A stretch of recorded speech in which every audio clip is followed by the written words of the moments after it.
Hi everybody, I'm Bree the Plant Lady. Today we are going to get busy replanting the wave. Now the wave bed is an installation that was inspired by Chanticleer, their serpentine border where they often grow food crops and grains in a really sort of high impact way to show people how beautiful agricultural crops can be. We developed this so that I could grow winter grains, and then I use it in the summer for various purposes. Of course, over the course of the last 10 years, we've developed a lot of shade. You can see I have quite a few trees in this border.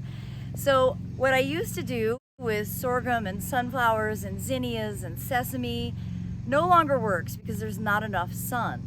However, this is an ideal place to grow cucurbits, very specifically native plants like the Seminole pumpkin, one of my all-time favorites that I was introduced to thanks to the Florida Master Gardeners.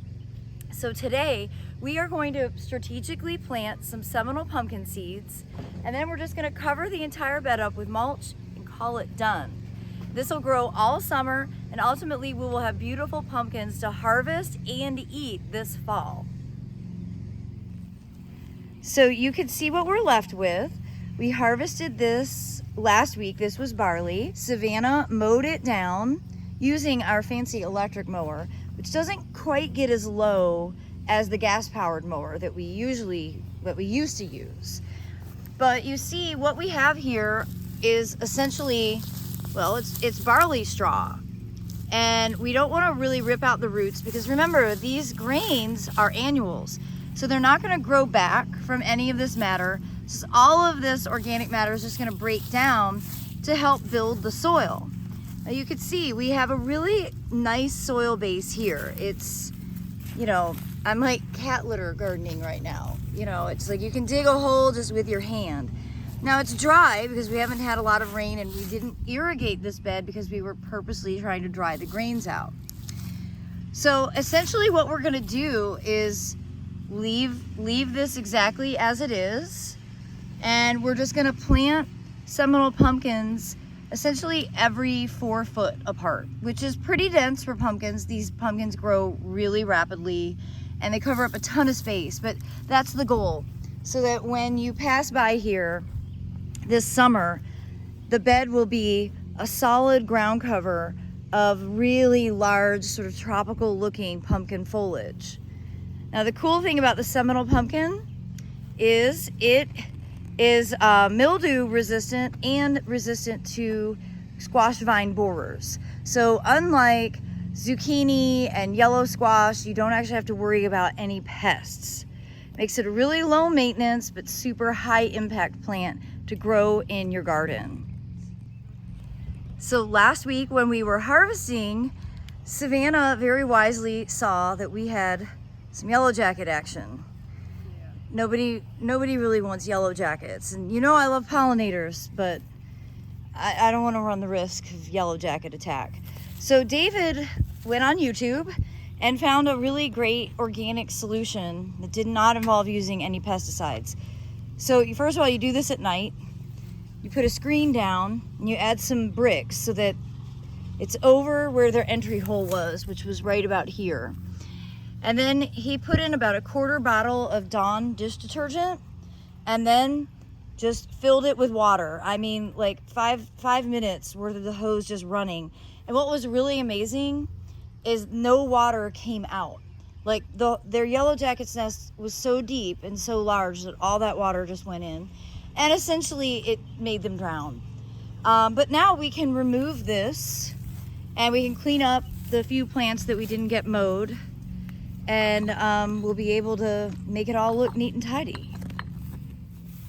And just so y'all know who the real boss is, Sophia is being the supervisor for this project. She takes her job very seriously. So this is a Seminole pumpkin from last fall, and we typically get 15 to 20 pumpkins per vine. It's a lot. Wow. I had like 60 pumpkins stashed in the spare bedroom for all winter. But I do eat them, and I'm planning to cook this one, but we need to get the seeds out. And I'm hoping that this saw is gonna be, oh yeah, significantly easier than my kitchen knives, because I have severely cut myself trying to cut these in the kitchen. So this might be my new process from now on, because I had to super glue my thumb back together the night before the spring open garden. Oh my god. Because I was trying to get seeds to be able to give to people. Ooh. So there we have it. It's a beautiful pumpkin, isn't it? Mm-hmm. Oh my gosh. So we're only gonna need maybe 8 seeds from this. There's hundreds of seeds in here. So here's what the seeds look like. And for planting purposes, we don't need to wash them. They will germinate.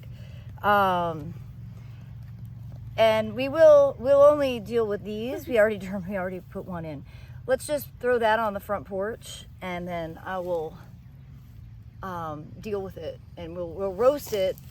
It makes a delicious egg-free cookie batter. So I'm allergic to eggs, so I can't eat cookies like normal people. So, you can see just from 1/2 you get a ton of seed. So all we're gonna do is essentially put these in the middle. A lot of times it's recommended to put them in mounds, but we don't really need to do that. And we don't even need a tool for this bed, because you see how nice. This is like Midwest soil. But y'all, this is the result of allowing the grains to decompose in place and let all that organic matter just rot right here. And it just makes it so that you have this beautiful loose soil. So the planting process, again, is very anticlimactic. Take a seed, put it in, and cover it up. So that's gonna take like all of 30 seconds for us to plant 8 seeds. All right, so they are just doing a quick edge to get any of the grass that's running in. Because I have no self-control, I'm gonna go ahead and add some zinnia seeds just to make it have some extra oomph. I know from experience that you can pair pumpkins and zinnias and they grow quite well together. Because it'll take, at least a month before the pumpkins really start to vine out. That gives the zinnias plenty of time to establish and grow up.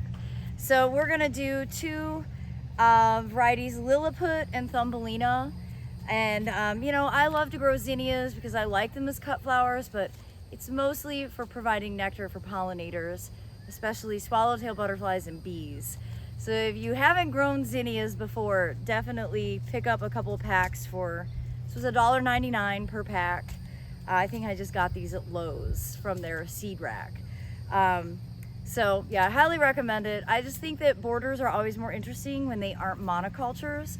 So a ground cover of the Seminole pumpkin with zinnias popping out of it will be really, really interesting and beautiful. All right, so basically to make sure that I get these integrated, I'm mixing the 2 seed packs together. And this process is really simple. I'm just gonna take the seeds, and it's almost like you're bowling. I'm just tossing them in, and we'll just walk through the border and toss them in. We're not even, we're not gonna disturb the soil at all, because we're gonna mulch on top of this. That will give the zinnias enough moisture to be able to root in and grow out. Could not be easier. I highly, highly recommend giving this direct seeding approach a try, because again, I'm going through all my seed. I don't like holding seed from year to year. I'm gonna go ahead and put out some of the white sesame that I gathered from last year, and that process is the same. Literally just taking, you see the sesame seeds, and I'm just gonna scatter them throughout. And they will grow up. If you're not familiar with sesame, they look like a foxglove that blooms all summer long, and the birds love to eat their seeds. By the way, the birds also love to eat the zinnia seeds. So if you're into, having birds in your yard, I highly recommend zinnias, sesame, sunflowers, sorghum, all these things, so you can actually grow your own bird seed. So Aiden and Savannah have been doing an outstanding job removing all the grass that likes to creep in from the centipede turf into the bed. I was just saying, like, if you were grass, wouldn't you want to live in this wonderful soil. So Aiden's just cleaning up the edge after they've weeded it. Of course, David can come through with the steel edge definer. That'll make everything look really tidy. And our final step in this bed is just gonna be to put out a light layer of triple shred hardwood mulch, which we buy locally. I always recommend local mulches. What I like about triple shred is that it does break down pretty quickly, adding organic matter, and it makes everything look neat and tidy, like a pretty carpet. And we're gonna just put down enough to basically cover the barley stalks so that you'll never even know that barley was growing here. And there won't be a problem for the pumpkins, zinnias, and sesame to emerge right through. What a fabulous teamwork effort. It's getting really hot. This is our last task of the day. We have gotten it finished. The sunny half of the wave is replanted with Seminole pumpkins, zinnias, and sesame. Well, everybody, I hope you will have found this video to be helpful and you'll be inspired to grow some interesting plant combinations like pumpkins, sesame, and zinnias. For more practical gardening advice, be sure to follow Breathe a Plant Lady YouTube and subscribe. Make sure you tune into the weekly garden tours. That way you'll watch the progress of this bed and all of the other beds in the garden as we make the transition from spring to summer. Thanks so much for watching, everybody.